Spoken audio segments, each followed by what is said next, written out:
Hi welcome to village Siri cooking. ఈ ఛానల్ని ఆదరించిన ప్రతి ఒక్కరికి మా హృదయపూర్వక నమస్కారములు.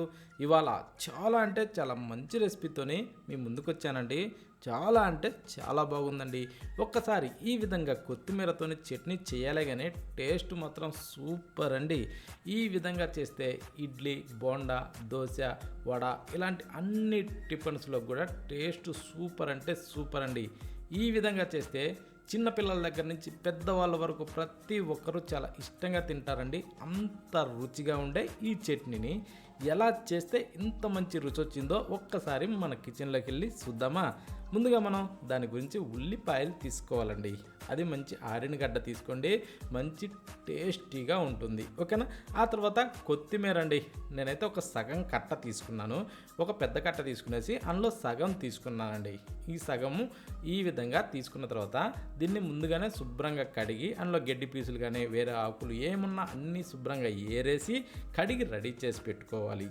ఆ తర్వాత ఉల్లిపాయల్ని తీసుకునేసి ఈ విధంగా పొట్టు అన్నీ శుభ్రంగా వలుచుకునే ఈ వేర్లు భాగంలో ఉండే ఈ గడ్డనైతే కంపల్సరీ తీసేసుకోవాలండి. తీసేసుకునేసి ఈ ఉల్లిగడ్డని ఈ టైప్లో కొంచెం పెద్ద పెద్ద ముక్కలుగా కట్ చేసుకుంటే చాలండి. మరి చిన్నగా అయితే అవసరం లేదు. అది ఈ రెసిపీకి ఏంటంటే ఆరిన గడ్డ తీసుకోండి, రుచి చాలా బాగుంటుందండి. ఈ కొత్త గడ్డ ఏంటంటే కొంచెం కారుగా ఉంటుంది కాబట్టి చిన్నపిల్లలు అయితే అంత ఇష్టపడరండి అది తినడానికి. ఆరిన గడ్డతో చేసి పెట్టండి, చిన్నపిల్లలైతే చాలా ఇష్టంగా తింటారండి. ఇప్పుడు ఈ కట్ చేసిన ఈ ఉల్లిపాయలను అయితే తీసి ఒక ప్లేట్లో వేసేసుకొని ఇప్పుడు అవి పక్కన పెట్టేసి కొత్తిమీర తీసుకొని ఈ కొత్తిమీరని ఈ ముదురు కాడలు ఏదైతే ఉన్నాయో అవి మాత్రం కట్ చేసి పక్కకేసేసి ఈ కొరవ ఈ లేత కాడలతో సహా ఈ ఆకుని శుభ్రంగా ఇలా చిన్నగా కట్ చేసుకోవాలండి. అంటే మరీ చిన్నగా అవసరం లేదు, మరీ పెద్దగా ఉండకూడదండి. ఈ టైప్ అంటే 1/2 ఇంచ్ అంత సైజులో కట్ చేసుకుంటే చాలు. కానీ ఈ కొత్తిమీరను వాడేటప్పుడు మాత్రం ఖచ్చితంగా కడిగి బాగా ఇదిలిచ్చి అప్పుడు మాత్రమే వాడుకోవాలండి. లేకుంటే ఇసుక రవ్వలు కంపల్సరీ ఉంటాయి, అవి చాలా ఇబ్బందికరం, ఓకేనా. ఇలా శుభ్రంగా కడిగి కట్ చేసి ఒక ప్లేట్లు అయితే వేసుకొని అవి పక్కన పెట్టేసి ఇప్పుడు మిక్సీ జారీ తీసుకోవాలి.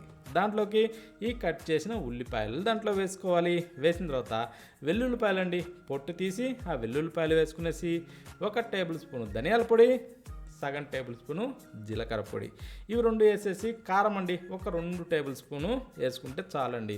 మరీ ఎక్కువ అవసరం లేదు, ఏంటంటే చిన్నపిల్లలు కూడా తింటారు కాబట్టి వాళ్ళ గురించి అయితే సరిపోద్ది. ఆ తర్వాత సాల్ట్ అండి 1 టేబుల్ స్పూన్ వేసిన తర్వాత ఇప్పుడు దీన్ని మెత్తగా ఇలా పేస్ట్గా చేసుకోవాలండి. మరి నీళ్ళు కూడా ఉండకూడదు, ఎందుకంటే నీళ్లు పోసిందంటే జావగా అవుతుంది. ఈ ఆనియన్లు ఎలాగ నీరు చేత ఉంటుంది కదా, ఇలా బురబురా వస్తుందండి. ఈ టైప్లో ఇలాగే ఉండాలి. ఇప్పుడు దీన్ని పక్కన పెట్టుకొని స్టవ్ ఆన్ చేసి ఒక ప్యాన్ అయితే పెట్టుకునేసి దాంట్లో మనం ఇప్పుడు ఒక 2 గంటలు ఆయిల్ వేసుకుందామండి. ఆయిల్ వేసిన తర్వాత దాన్ని కొంచెం వేడెక్కనివ్వాలి. వేడెక్కిన తర్వాత తాలింపు గింజలు 1 టేబుల్ స్పూన్ వేసుకొని వెల్లుల్లిపాయలని కొంచెం ముక్కులు నలిపి అందులో వేసుకునేసి ఇప్పుడు కొంచెం ఎరడాలుగా వేగనిచ్చుకోవాలండి సన్న మంట మీద, ఓకేనా. ఇవి కొంచెం కలర్ మారినాక ఎండి మిరపకాయలండి ఒక 2 మధ్యలోకి ఇరిసి అలా వేసేసుకునేసి వాటిని కూడా కొంచెం లైట్గా కలర్ మారనివ్వాలి.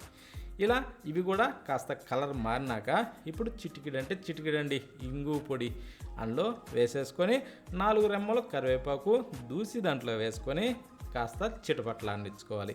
ఇది కూడా మరి నల్లగా మాడకుండా ఈ కరివేపాకుని కొంచెం కలర్తోనే ఉండే విధంగా ఉంచుకొని ఇప్పుడు మనం గ్రైండ్ చేసి పెట్టుకున్న ఈ ఆనియన్ పేస్ట్ని ఇందులో వేసేసుకుందాం. అంటే ఇందాక ఉల్లిపాయలు, వెల్లుల్లి, కారము, ధనియాల పొడి ఇవన్నీ కలిపి పేస్ట్ చేసాం కదండి, ఆ పేస్ట్ ఇప్పుడు దీంట్లో వేసేసుకోవాలి. వేసిన తర్వాత ఆ మిక్సీ జార్లో కొద్దిగా నీళ్ళండి, ఎక్కువ అవసరం లేదు, అలా కుప్పిలిచ్చి అందులో వేసేసుకోవాలి. వేసిన తర్వాత దీన్ని కాస్త బాగా మిక్స్ చేసుకోవాలండి. ఈ ఆయిల్లో ఇలా బాగా మిక్స్ చేసి ఒక 2-3 నిమిషాల పాటు ఇలా తుకతుక బాగా ఉడకనిచ్చి అడుగు పట్టుకోకుండా ఇలా కలుపుతూ ఇది బురబుర అంటూ ఆ కాస్త నీటిని కూడా పీల్చుకునేలాగా ఇలా ఉడకనిచ్చుకోవాలి. ఇలా ఉడికిన తర్వాత మీదకించి కొత్తిమీరని చల్లేసుకోవాలండి, ఓకేనా. కొత్తిమీరని చల్లిన తర్వాత ఇప్పుడు ఈ కొత్తిమీరని ఏం చేయాలంటే కాస్తలా కలుపుకోవాలండి. అది కలిపిన తర్వాత ఒక 2-3 నిమిషాల పాటే దీన్ని కాస్త అలా కలుపుతూ సన్న మంట మీద వేగనిచ్చుకోవాలండి. ఈ కొత్తిమీర మరీ కరిగిపోయేలాగా ఉండకూడదు, మరీ పచ్చిగా ఉండకూడదు, ఓకేనా. ఆ టైప్లో దీన్ని మనం ఇలా కలుపుతూ వేగనిచ్చుకోవాలి. మరీ కరిగిపోయినా కూడా దాని ఫ్లేవర్ అన్నది ఉండదండి, ఓకేనా. మరీ పచ్చిగా ఉన్నా కూడా ఆ పసువాసనతో పిల్లలు ఇష్టపడరు. కాబట్టి మనం ఏంటంటే ఇది మిడిల్లో ఉండేటట్టు ఇలా ఫ్రై చేసుకోవాలి. ఈ విధంగా మనం దీన్ని బాగా ఫ్రై చేసుకునేసి ఇప్పుడు ఆఖరిని ఒక్కసారి టేస్ట్ చూసుకోవాలండి. సాల్ట్ సరిపోయిందా, పర్ఫెక్ట్గా ఉంటుందండి. ప్రతి దానిలో కూడా సాల్ట్ కొంచెం తక్కువ ఎక్కువైనా కూడా అందరికీ ఇష్టం అనిపించదు, ఓకేనా. ఆఖరిని అదొక్కటి ఖచ్చితం చూసుకునేసి ఇక సర్వ్ చేసుకొని దేనిలోకైనా సరే తిని చూడండి. టేస్ట్ మాత్రం అద్భుతం అంటే అద్భుతం అండి. ఇలా చేస్తే మాత్రం నచ్చని వాళ్ళంటూ అసలు ఎవ్వరు ఉండరు, అంత టేస్టీగా ఉంది ఈ కొత్తిమీర ఉల్లి చట్నీ, ఓకేనా. దీన్ని ప్రతి ఒక్కరు ఈ టైప్లో ట్రై చేయండి. ఇంటిల్లపాది ఖచ్చితంగా కడుపు నిండా తింటారండి. 2 ఇడ్లీ తినేటోళ్ళు 6 ఇడ్లీ తినకుండా లేవరండి, అంత టేస్టీగా ఉంది. ప్రతి ఒక్కరూ తప్పకుండా ట్రై చేయండి.